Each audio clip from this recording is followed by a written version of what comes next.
Well guys, welcome back to the channel. The question is, are old school colors dead? This is a brand new 2025 Peterbilt 567, and I brought it in an old school green color. Do you love it or do you hate it?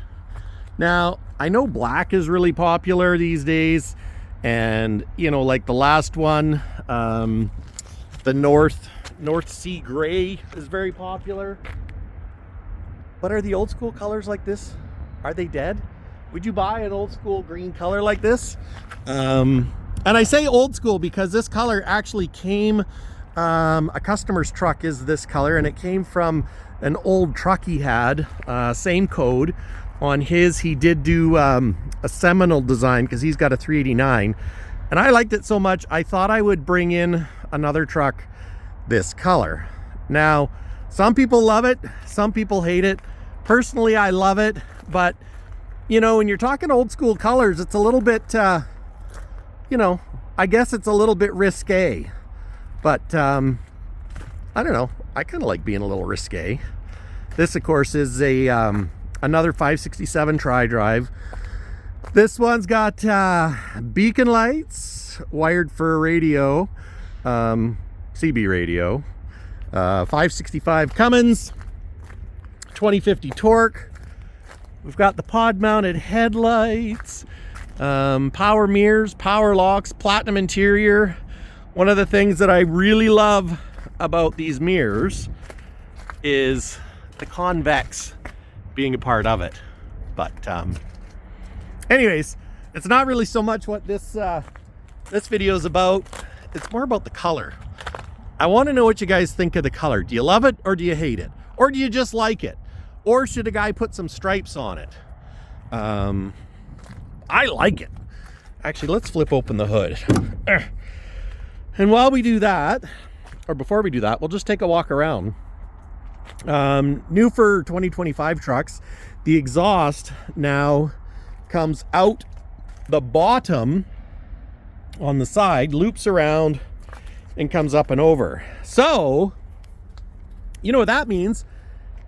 If you want to put dual exhaust on a 567 that both work, probably pretty easy to do. You can't actually get it from the factory that way, but looking at the T, it might be easy to do.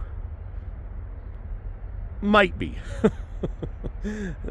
But I'm not sure why they did this. I think they did it because they need more room, and or maybe because now the exhaust is cab mounted, much like the 589s. You can see it's bolted there, and then right there is the bellows where it rocks and rolls.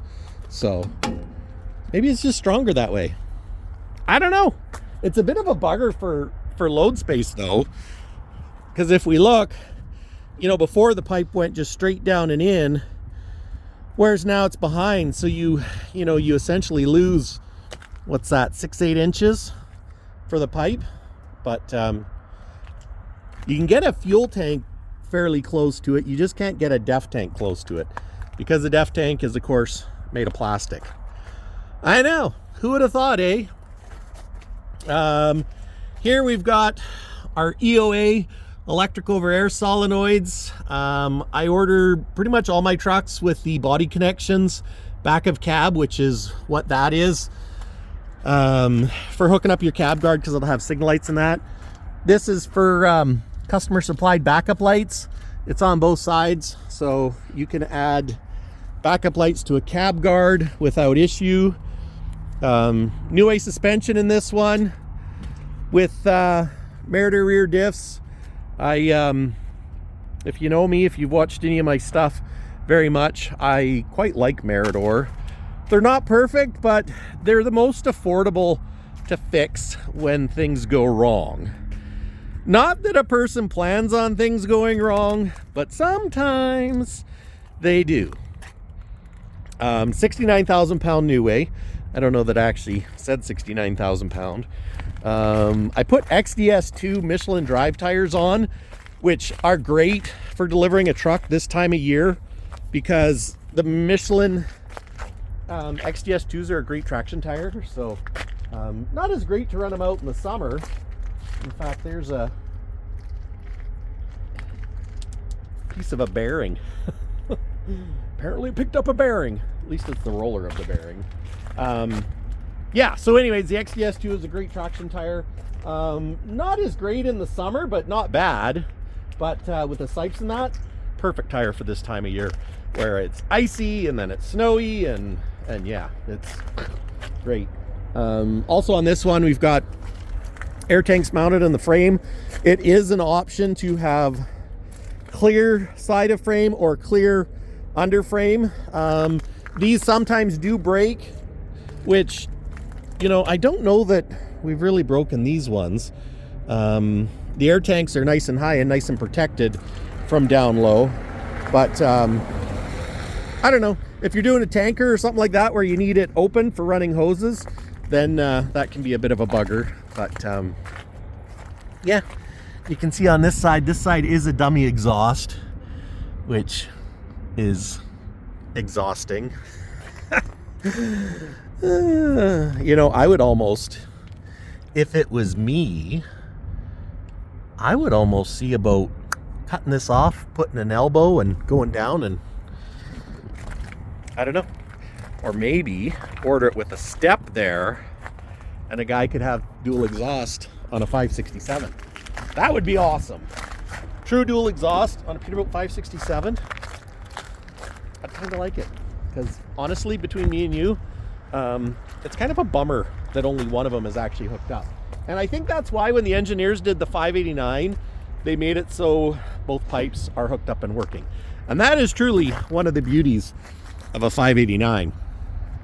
Well, look at that color pop. Old school, baby. Old school. I love it. I also love that on a 567 you can get the chrome ring around the air intake. It you know, it just finishes it off nicely. It's not a cheap option. It's certainly not cheap if you try and buy it through the parts department.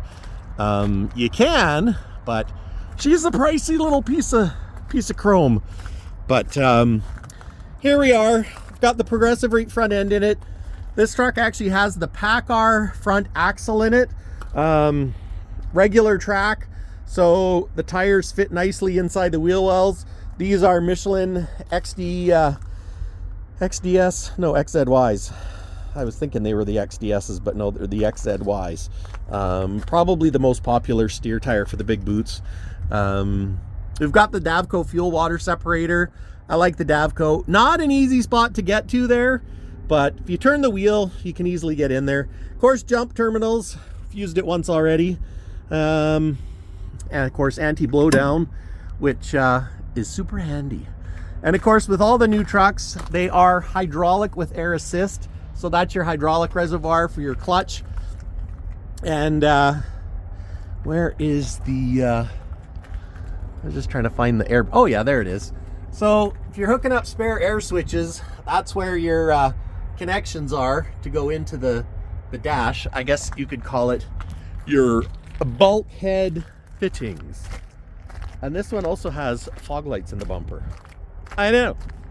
You don't like them either. No, they're kind of old school. It's throwback to the 80s. Actual glass fog lights. We never use them. I mean, I don't know. Leave me a comment. Do you use factory fog lights? I don't think anybody does anymore. You know, now with all the LED options and that, why? I don't even know why they put them in, to tell you the truth. Because, I mean, a rock hits them in the brake. But anyways, that's what the factory ones look like. So I'm sure they're going to change. But yeah, that's what it's like under the hood. We've got a Cummins with a turbo. We've got the bellows there. And of course, you've got your fresh air intake filter there. And she's a set back axle, which is nice. But yeah, this truck is actually available. It's in stock. And let me know what you think of the color. Should a guy actually put some stripes on it?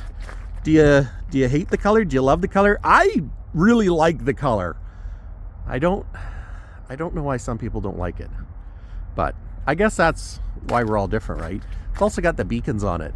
LED rotators. Much smaller than the big rotators.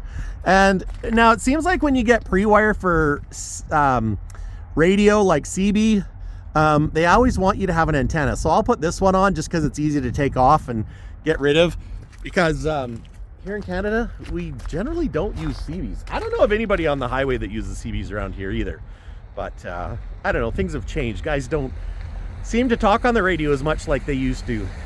Apparently a lot of guys talk on the phone, you know, because you got your blue parrot and it's easier, and then it's a private conversation. But logging trucks, we use VHFs all the time because that's how you call your miles in the bush to know where people are. But also, I've said it before and I'll say it again, this is to air up your truck. So if you've got a new truck and you want to air it up with shop air, you just buy that connection at your local Peterbilt dealer and you can air it up. You know what, I'm not putting these back on because if this truck needed to be jump started, sometimes those are hard to pull off when it's cold out. And of course, you know, we talked about it before, spin on fuel filter, I mean power steering filter. So yeah, I mean it has a fuel filter too, but it's a DAF code. The 567 hoods are actually a little bit heavier to lift than a 589 hood, which is kind of interesting because they're a setback. They're still way lighter than some other brands, but we've actually put dual round headlights on these and it looks just wicked. A nice little drop visor, and I also like the new rubber fender flares that are molded from factory. Look at how nicely the tire sticks in there. So that is one benefit to a non-wide track. Now the one thing about a wide track with the PACCAR axle is they are very wide. The tires probably stick out more on a PACCAR axle than anything else, than, you know, like a Meritor or a Dana. But honestly, I haven't had any issues with the PACCAR axle. PACCAR, of course, would like us to sell their axle because it's proprietary, and I really don't have a reason not to. So what's your preference? You know, I know between Meritor and Dana, I think Meritor wide track versus Dana wide track turns a little bit sharper. I'm not sure about the PACCAR wide track, but yeah, I've sold, gosh, I think the first PACCAR I sold, first PACCAR axle was in 2017, and it was the most affordable option, which is why I ordered it that way for the customer, because he wanted it to be as affordable as possible. And you know what, never had an issue with it. So don't be afraid of the PACCAR 20,000 pound axle. And I should add that it was a 20,000 pound axle too. I'm talking 20s, because on the tri-drives I bring them in with a 20 front beam, progressive steer, progressive front springs.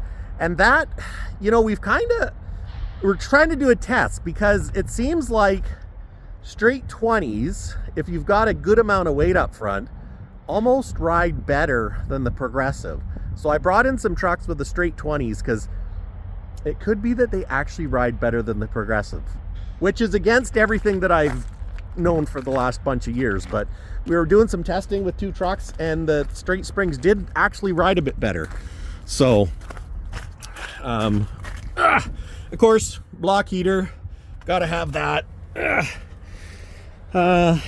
We've got the Peterbilt LX seat. If you don't know already, a nice thing with the LX, auto down.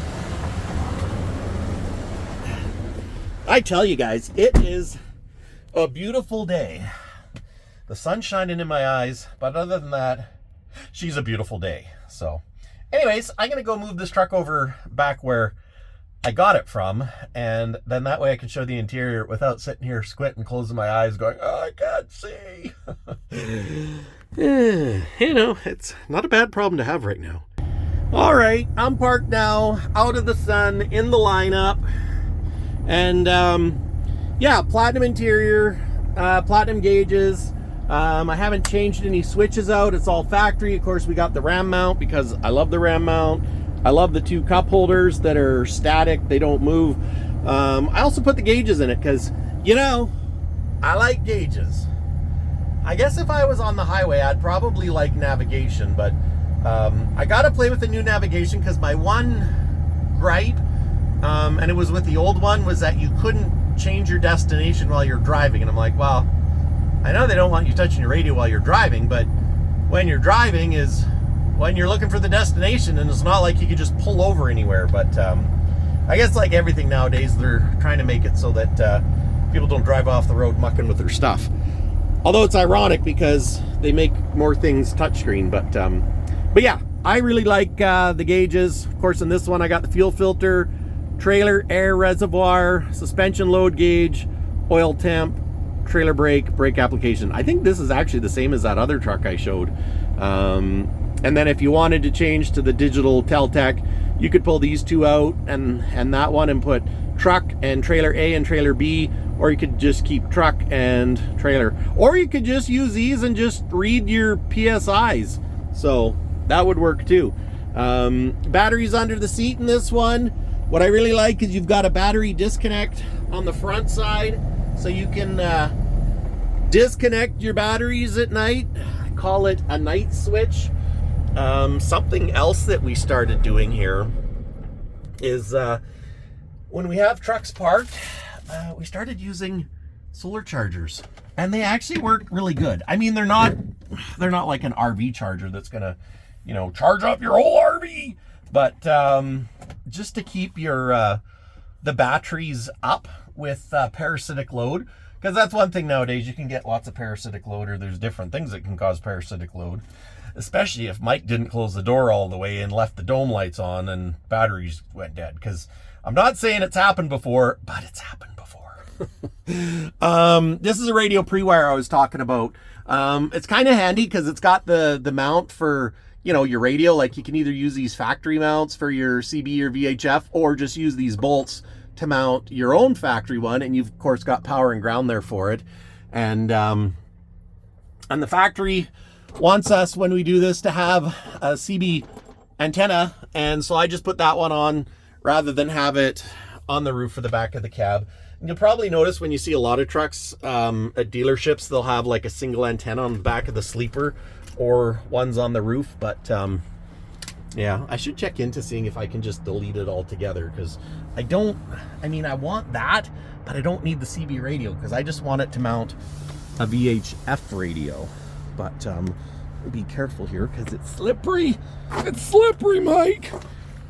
Don't fall on the ground in your loafies. They're actually Crocs. I don't know if it's because I'm getting old or what, but you know what? Croc shoes that slip on when you're 52, it's kind of nice. I'm just going to say it. It's kind of handy. There's another good look at this green. Make sure I close the door firmly, and I'm going to make sure the lights go out.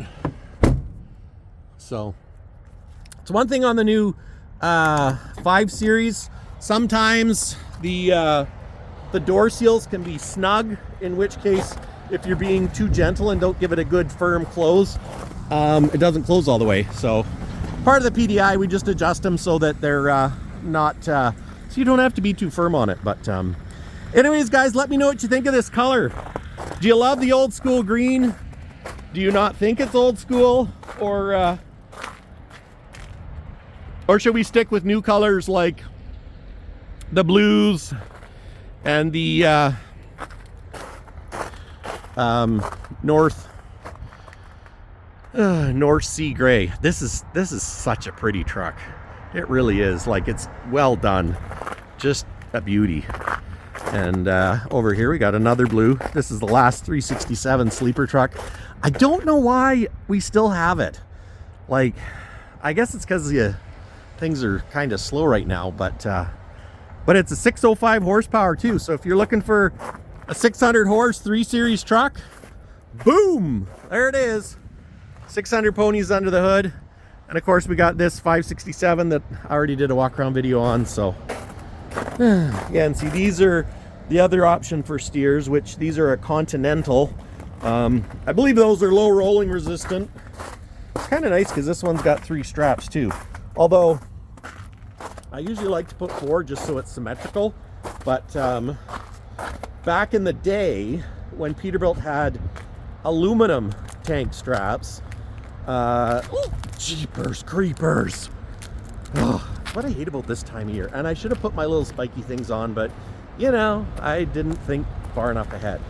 But yeah, back in the day when we had aluminum straps, you could break a strap if you had a big 150-gallon fuel tank and we're going off highway or pounding on the truck. Not that anyone would pound on a truck, would they? So that's kind of when they came out with 3 straps and 4 straps. Now with the stainless steel straps, it's really, I don't think it's been an issue. I don't know of anyone, at least in my tenure here of 13 years, I've never seen a stainless steel strap break. So, but it is nice to have the 4s. That's a pretty nice 389. The old school 379 headlights. Yeah. So anyways, guys, that's it for me. If you enjoyed this video, please hit the like button and tell me what you think of the color. Is it cool? Is it a win or a dud? And if you want to buy it, it's here, ready to go.